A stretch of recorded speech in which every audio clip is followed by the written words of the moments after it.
दोस्तों राम राम। एक राजा था, वो ये जानना चाहता सबसे बड़ा धर्म क्या चीज़ है, किस देवी देवता को ज़्यादा मानना चाहिए, हनुमान जी को मानना चाहिए, दुर्गा माता को मानना चाहिए कि काली माता को मानना चाहिए, कि किस देवी देवता को सबसे ज़्यादा मानना चाहिए, कौन से धर्म सबसे ज़्यादा पवित्र है और किस धर्म पे चलना चाहिए।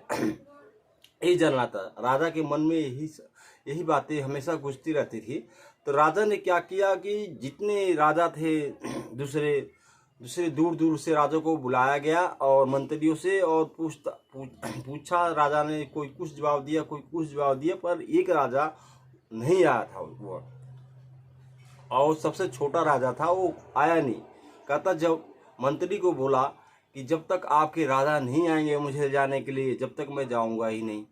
तो उसने कहा जब सब राजा आ गए हैं तो उस राजा को भी बुलाया जाए। तो राजा ने अपना रथ लिया और रथ पे बैठा और कुछ देर के बाद उसके पास पहुंच गया। कहता अब चलो। तो वो आया, आने के बाद सिंहासन में बैठा तो कहा कि हाँ ये बातें नहीं आपको बताऊंगा और यहाँ पे सबको पता लग जाएगा, इसलिए कि मैं आपको ये जो नदी है ना आपके गांव के बाहर, उस नदी से उस पार चलो और एक मुझे नाव बनवा दो। उस नाव में बैठ के हम दोनों चलेंगे और मलाह भी रहेगा, और उस नाव के उस पार जाके आपको ये सारी बातें बताऊंगा। तो राजा तो था ही वो घमंडी। पहले के राजा आपको पता ही है कितना घमंडी हुआ करते थे। तो उसने क्या किया भाई, मंत्रियों कहा नाव बन के तैयार हो गई भाई। 3-4 दिन में फिर बन के तैयार हो गई। तो जो साधु महात्मा जो थे राजा थे, उन्होंने कहा ये नाव में बैठूंगा नहीं, ये नाव में टिड्डी है। तो उन्होंने राजा फिर दूसरा बनवाया। फिर जब दूसरा बनवाया फिर कहता ये नाव तो ज़्यादा बड़ी हो गई, इसमें बैठूंगा ना। जैसे करते करते 10 नाव बनवाया और 10 किस्म की बातें बताया उसने, उस राजा ने।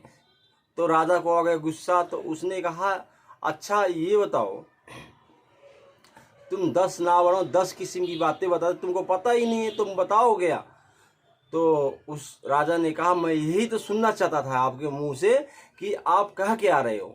सबसे बड़ा धर्म यह है, किसी देवी देवता को मानोगे आप तो आप पार हो जाओगे, और किसी नाव में भी बैठोगे ना, 10 नाव है, किसी नाव में बैठोगे उस पार चले जाओगे। मेरे कहने का मतलब यही है, कोई भी धर्म अच्छा होता है, कोई धर्म बेकार नहीं। किसी धर्म पे चलो, सब धर्म अच्छा ही होता है, और छोटा हो या बड़ा धर्म हो, सब कुछ ठीक होता है। दोस्तों राजा को यही समझाना चाहता था छोटा राजा, और वो राजा ने समझा दिया। फिर जो बड़ा राजा था छोटे राजा के पैरों पे गिर गया, क्योंकि उस उत्तर का उसको जवाब मिल गया। दोस्तों राम राम। रामदेव इलेक्ट्रीशियन बोल रहा हूँ। गलती उलती हुआ उसे क्षमा कीजिएगा।